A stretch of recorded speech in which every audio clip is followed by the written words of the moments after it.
Olá, bem-vindos ao primeiro vídeo do meu canal. Eu vim aqui para falar de duas coisas especificamente, de mercado editorial, não hoje, tá? Tô falando em geral o canal. De mercado editorial, com dicas de carreira e também dos aspectos do texto, que é o tema do nosso primeiro vídeo hoje. Para falar bem da verdade, eu tinha feito um vídeo sobre o uso dos adjetivos, daí eu sou chatíssima, né? Falei, gente, mas eu fiquei falando da morte da bezerra naquele vídeo, resolvi regravar. Porque eu acho muito interessante a gente falar, por exemplo, de o uso dos tempos verbais na narrativa. Às vezes, quando você está criando uma história, você encaixa ali um uso de tempo verbal, que é o uso que vem na sua mente, aquilo que vem naturalmente. Acontece que os verbos, o uso dos tempos verbais, é muito importante na hora de você construir personagem, né? Eu vou trazer um exemplo hoje aqui do Hermann Broch, que é esse super autor maravilhoso. E na verdade ele usa o pretérito imperfeito na construção, na abertura do primeiro capítulo de A Morte de Virgílio. Esse livro aqui, inclusive, você encontra em sebo. Vejam bem. Ele começa abrindo com o cenário, né, com as naus, com o mar, e de repente ele entra nos personagens secundários aqui. Os taifeiros, rapazes lestos ajanotados, entre os quais se via bom número de bonitões, andavam a esta hora suados e exaustos. Andavam, queriam, caminhavam. Você vai ver uma série de ações que os personagens secundários fazem, sempre no pretérito imperfeito. Por que para o livro do Hermann Broch isso funciona perfeitamente? Porque o pretérito imperfeito, ele coloca uma noção de que as coisas acontecem sempre da mesma forma. Então, dando um outro exemplo, se você coloca Juliana acordava de manhã e esfregava os olhos, o que acontece? Você vai partir do pressuposto que sempre que Juliana acordava, todas as manhãs ela esfregava os olhos. Então, de alguma forma, esse tempo verbal, ele pinta um cenário que é como se fosse um cenário fixo, ainda que a ação ela não seja fixa, porque a ação não é fixa, tem um movimento ali, o tempo verbal ele faz uma atmosfera perene ali em relação aos personagens secundários. Por que isso funciona muito bem na Morte de Virgílio? Porque ele quis construir uma atmosfera épica, da chegada do protagonista àquele lugar de barco. Então ele quis que a gente tivesse um cenário muito claro, e para isso o pretérito imperfeito é um tempo verbal maravilhoso. Oi, gente, eu já vi que é desgrama esse negócio de YouTube. Eu já tinha gravado o negócio, fui lá fora fumar um cigarrinho e falei assim, não, eu preciso voltar a explicar melhor esse negócio. O Thiago tá me olhando aqui até com uma vontade.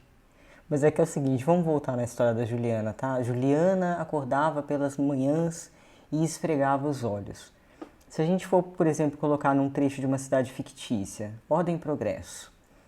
Em Ordem e Progresso, as mulheres lavavam as roupas e os homens capinavam, não sei o quê. Qual a impressão que você tem aí?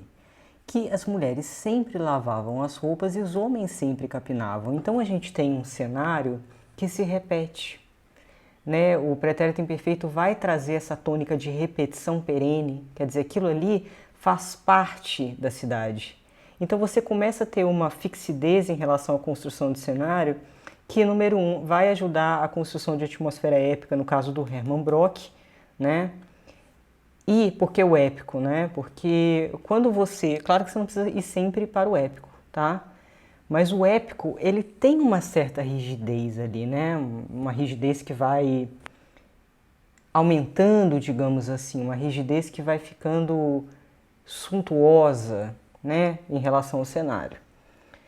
Então acho que agora, espero que tenha ficado claro, a palavra é continuidade, pretérito perfeito dá uma ideia de continuidade, então você tem que ficar esperto com isso, inclusive porque se você abusa demais do pretérito imperfeito sem intenção, o que acontece? Fica chato o texto, porque todo mundo sempre faz as mesmas coisas. Então, digamos que Juliana é sua personagem principal. E tudo que Juliana faz quando ela acordava, ela fazia isso. Quando ela comia, era desse jeito. Então, não existe mobilidade dessa personagem, né? Então, cuidado com o excesso de pretérito imperfeito para o seu personagem não ficar rígido. Tá bom, Thiago, sofreu muito. Eu sempre falo que um dos problemas que eu mais recebo dos escritores iniciantes quando eu faço leitura crítica, preparação de texto, é um uso muito displicente dos tempos verbais, né? É o uso que tem sempre a ver só com a duração da cena, do tempo da cena. Então, se a cena está no passado, o escritor coloca no passado. Se a cena está no presente da narrativa, o escritor coloca na narrativa. Essa não é a única possibilidade.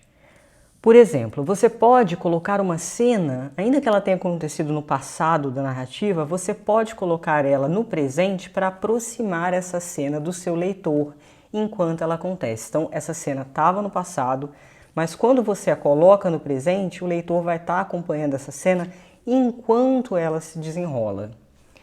Então, essa é a dica que eu vim dar para vocês hoje. Eu queria também deixar algumas coisas claras, por exemplo, esse canal nunca vai ter parceria com a editora. Por quê? Porque no meu tempo livre, no meu tempo de trabalho, eu analiso textos, como vocês sabem, eu sou editora de livros e sou escritora, e no meu tempo livre eu só leio aquilo que vai colaborar com a minha pesquisa como escritora, com o meu trabalho como editora. Então, assim, eu não tenho muito tempo para ficar lendo livros aleatórios, né?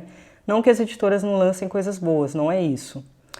Mas eu não tenho esse tempo a perder, então eu só vou trazer aqui no canal livros absolutamente referenciados. Esse livro, por exemplo, quem me indicou foi meu querido amigo Evandro Afonso Ferreira, que me fez descobrir Herman Broch. Muito obrigada, Evandro. Vale a pena também adquirir dele a trilogia dos Sonâmbulos, é uma super trilogia. Então eu vou sempre trazer autores, a maioria mortos, gente, porque eu adoro gente morta, não tem jeito. E não vai ter parceria com a editora, não vai ter resenha paga, esquece. Então aqui vocês podem confiar que eu vou sempre trazer o melhor da literatura. A ideia é que eu apresentando esses livros para vocês, vocês possam também, no tempo livre de vocês, né, descobrirem. Porque esses autores, eles ensinam muito a gente sobre os recursos, né? E mesmo no uso dos tempos verbais, por exemplo, você pega diferentes autores, pega Graciliano, você pega Radon Nassar, cada um vai ter uma construção relativa ali, casada com o tempo verbal. Então, depende. Eu queria que vocês repensassem um pouco. Peguem um texto, por exemplo, de vocês que vocês tenham escrito, sublinhem os verbos e façam uma reflexão se o uso daquele tempo verbal realmente é mais adequado para a cena que você quis passar. Num romance, quando um autor usa apenas um tempo verbal o tempo inteiro, fica repetitivo. Às vezes o leitor nem sabe exatamente por quê, mas é isso.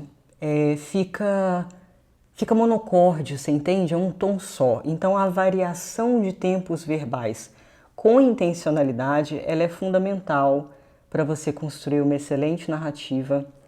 Eu espero que vocês tenham gostado. Se vocês tiverem amigos que curtem literatura, que gostam de escrever, indiquem o meu canal, compartilhem, curtam.